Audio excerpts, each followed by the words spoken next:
नमस्कार, मैं हूं शैलेंद्र सिंह और आप देख रहे हैं हमारा YouTube चैनल शब्द शब्द शैलेंद्र सिंह।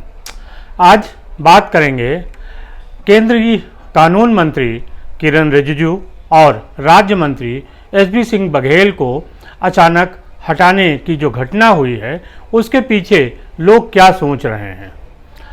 क्या ये घटना कर्नाटक के चुनाव से जुड़ी है या इस घटना में जो सुप्रीम कोर्ट के साथ एक टकराव हो रहा था कि किरण रिजिजू और सुप्रीम कोर्ट के बीच वो कारण है कि जो भी नेता होता है कभी चुनाव हारना नहीं चाहता। कारण क्या है कि जैसे ही चुनाव वो हारता है उसकी पर्सनालिटी पर असर पड़ता है, उसका प्रोफाइल उतना महत्वपूर्ण नहीं रहता जितना कि जीत में रहता है। उदाहरण के लिए अगर देखें तो 2014 में जब भारतीय जनता पार्टी प्रधानमंत्री पद के लिए अपना एक प्रत्याशी तलाश रही थी, उस समय जो सबसे योग्य व्यक्ति उनके सामने था वो उत्तर प्रदेश के पूर्व मुख्यमंत्री राजनाथ सिंह थे। राजनाथ सिंह उत्तर प्रदेश के पूर्व मुख्यमंत्री भी रहे, केंद्र में मंत्री रहे, भारतीय जनता पार्टी के राष्ट्रीय अध्यक्ष रहे, यानी हर पद पे राजनाथ सिंह ने काम किया। लेकिन राजनाथ के मुकाबले तवज्जो दी गई नरेंद्र मोदी को।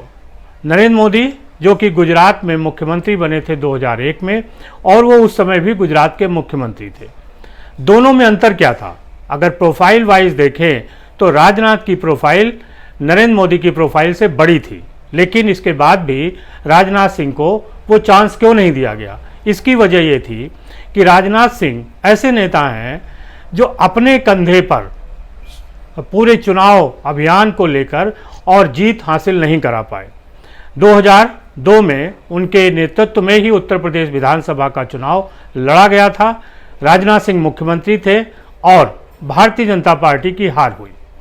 राजनाथ सिंह इसके बाद केंद्र में रहे और तमाम पदों पर रहे, लेकिन 2014 में उनको प्रधानमंत्री पद का प्रत्याशी नहीं बनाया गया। नरेंद्र मोदी को प्रत्याशी बनाया गया क्योंकि वो लगातार 2001 से मुख्यमंत्री के रूप में गुजरात में बने रहे, अपनी पार्टी को जितवाया और संगठन को मजबूत किया। नेता के लिए जरूरी है कि वो जीत दिलाता रहे।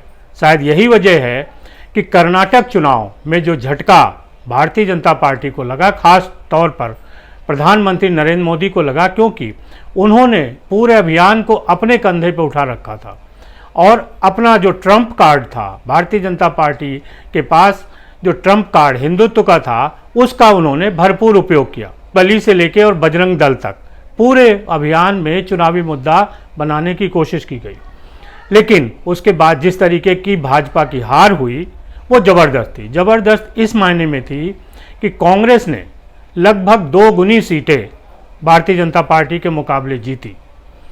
जो लोग प्रधानमंत्री नरेंद्र मोदी को जानते हैं या जानने का दावा करते हैं, उनका ये कहना है कि मोदी जी जब भी कोई ऐसी घटना होती है तो अपना आत्म अवलोकन करते हैं और फिर उसके अनुसार वो कोई अगला कदम उठाते हैं। अगला कदम प्रधानमंत्री ने ये उठाया कि कानून मंत्री किरण रिजिजू को उनके पद से हटा दिया और उनको अर्थ और साइंस का मंत्री बना दिया गया। ये विभाग पब्लिक डोमेन में पहली बार सुना जा रहा है, लेकिन कुछ मीडिया के लोग जो प्रधानमंत्री को जानने का दावा करते हैं, उनका कहना है कि ये एक तरीके से किरण रिजिजू को कोई डिमोशन नहीं किया गया, ये उनका प्रमोशन है, क्योंकि आने वाले दिनों में अर्थ एंड साइंस जो मंत्रालय है उसका काम बहुत बढ़ेगा, क्योंकि पर्यावरण पे काम करना है और इसलिए एक महत्वपूर्ण पद पे किरण रिजिजू भेजे गए हैं। जो एसपी सिंह बघेल जो राज्य मंत्री थे कानून के, उनको भी हटाया गया और उनको हेल्थ डिपार्टमेंट में भेजा गया। एक और मीडिया के व्यक्ति हैं, पर्सनालिटी हैं, जो मोदी जी को जानने का दावा करते हैं कि उन्होंने मोदी जी का बहुत अध्ययन किया। उनका कहना था कि किरण रिजिजू को इसलिए हटाया गया क्योंकि वो लगातार जो जुडिशरी थे उसके खिलाफ बोल रहे थे।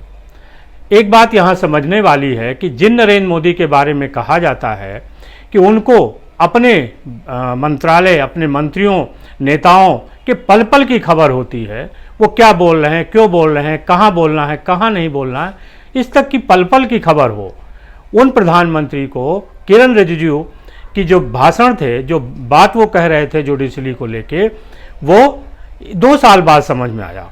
ये एक बड़ा ही आश्चर्यजनक सवाल है कि कैसे वो नहीं समझ पाए 2 साल कि किरण रिजिजू क्या बोल रहे हैं। और किरण रिजिजू जो बोल रहे थे वो ऐसा नहीं था कि कहीं वो खाली ट्विटर पे बोल रहे हों या वो अपने घर में बोल रहे हों।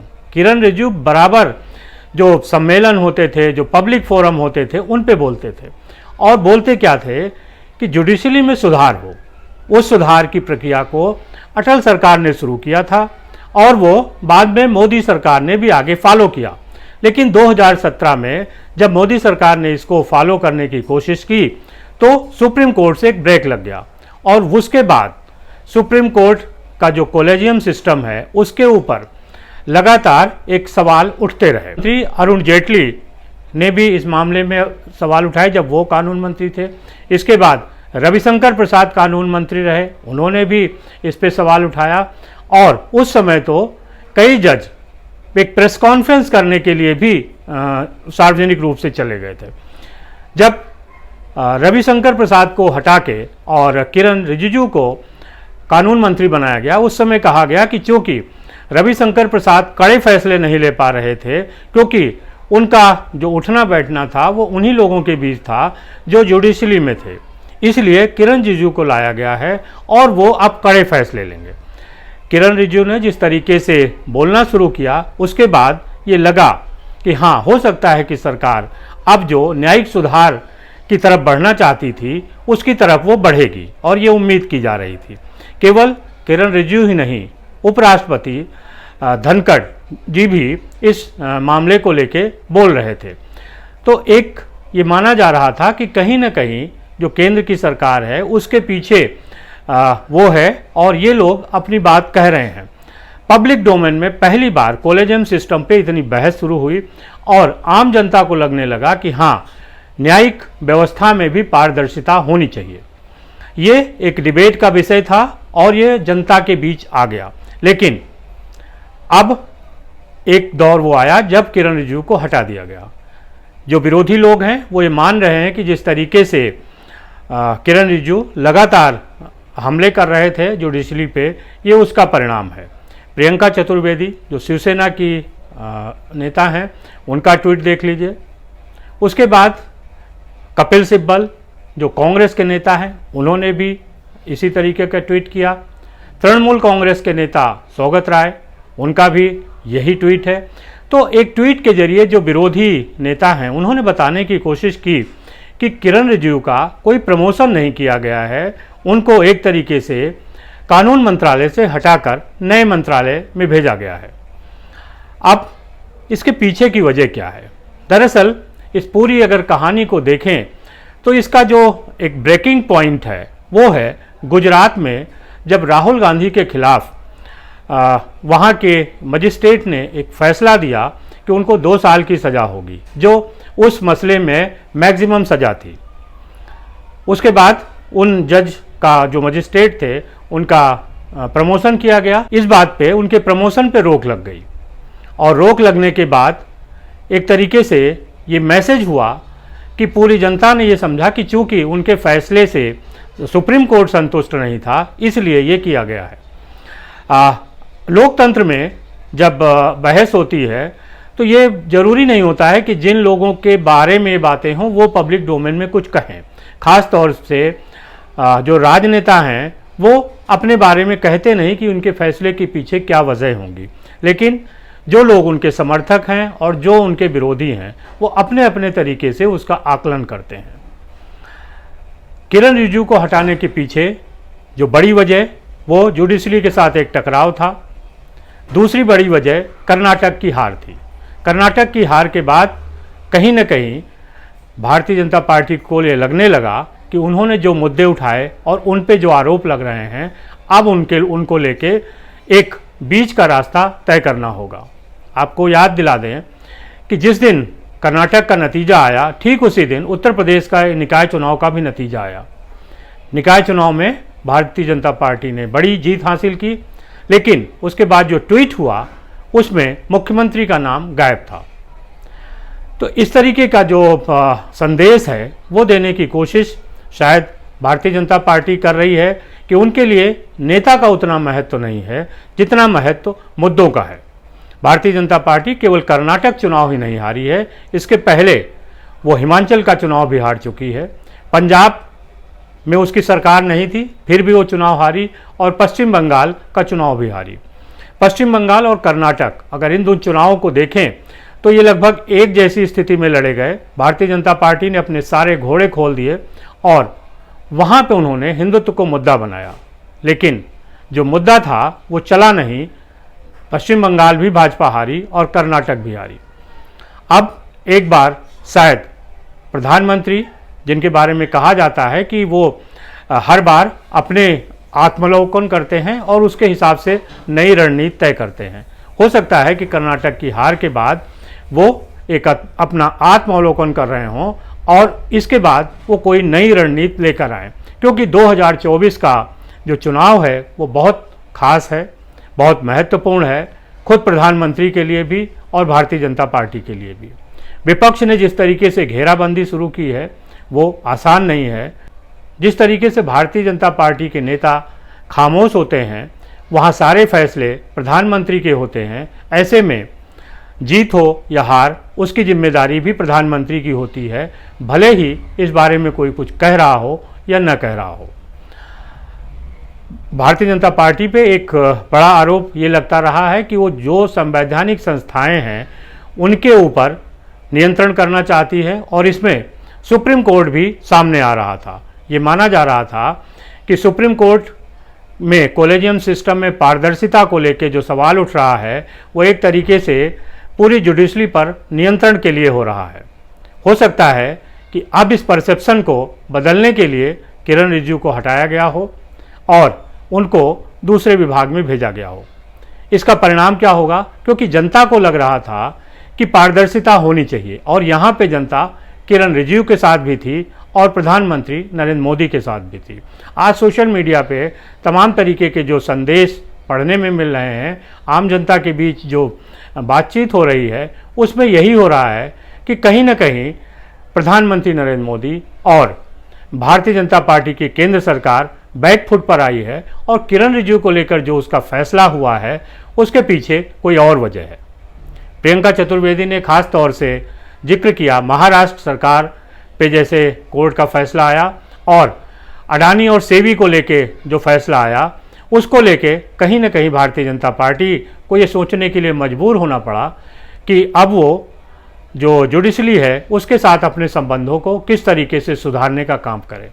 किरण रिजिजू की स्थान पर जो नए कानून मंत्री बनाए गए हैं अर्जुन राम मेघवाल, वो राजस्थान से आते हैं और उनको भी स्वतंत्र प्रभार दिया गया है, कैबिनेट मंत्री वो नहीं है।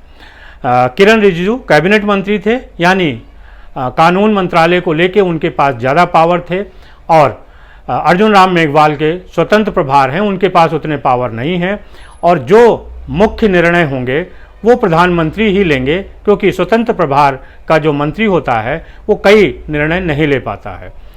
तो ये भी एक देखने वाली बात है कि क्या अर्जुन राम मेघवाल को सामने करके प्रधानमंत्री खुद कोई निर्णय लेते हैं और क्या वो निर्णय होता है। अगर प्रधानमंत्री जुडिशरी में पारदर्शिता को लेके आगे बढ़ते हैं तब ये माना जाएगा कि उनका ये फैसला एक तरीके से आगे बढ़ने वाला था, जिस पे अटल सरकार से लेके और मोदी सरकार 2 साल के कार्यकाल आगे बढ़ रहे थे।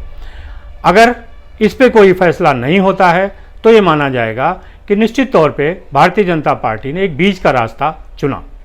जो किरण रिजिजू हैं उन्होंने अपने ट्वीट में ये कहा कि जो मुख्य न्यायाधीश हैं, दूसरे जो मजिस्ट्रेट हैं, जजेस हैं, उन्होंने बहुत कोऑपरेट किया और उनका बहुत बहुत धन्यवाद दिया। उन्होंने मोदी जी का भी धन्यवाद दिया और अपने नए विभाग पर प्रसन्नता जाहिर की कि वहाँ वो कुछ नया करेंगे। जनता अपने अपने हिसाब से हर फैसले का आकलन करती है और नेता जनता के फैसले पर ही अपने को निर्भर मानता है, क्योंकि अल्टीमेटली नेताओं के फैसले को देखते हुए ही उसकी पर्सनालिटी का आकलन होता है और जनता उस पर वोट करती है। जो एसपी सिंह बघेल हैं वो कानून राज्य मंत्री थे उनको भी हेल्थ डिपार्टमेंट में भेजा गया है। और यहाँ एक बात और देखने वाली है कि एक बार जब पहली बार ये सूचना आई तो सिर्फ किरण रिजिजू के तबादले की थी, लेकिन थोड़ी देर बाद ये सूचना आई कि एसपी सिंह बघेल को भी बदला गया है। अब इसके पीछे क्या कारण था कि दो मंत्री अगर एक ही विभाग से हटाए जा रहे हैं तो उनकी सूचनाएं अलग अलग क्यों आई? अब जो मोदी जी को जानने वाले लोग हैं वो हो सकता है कि कुछ और तर्क दें। उनका ये भी कहना है कि अर्जुन राम मेघवाल को इसलिए मंत्री बनाया गया है क्योंकि राजस्थान में चुनाव होने वाले हैं और राजस्थान के लिए वो बहुत महत्वपूर्ण व्यक्ति हैं।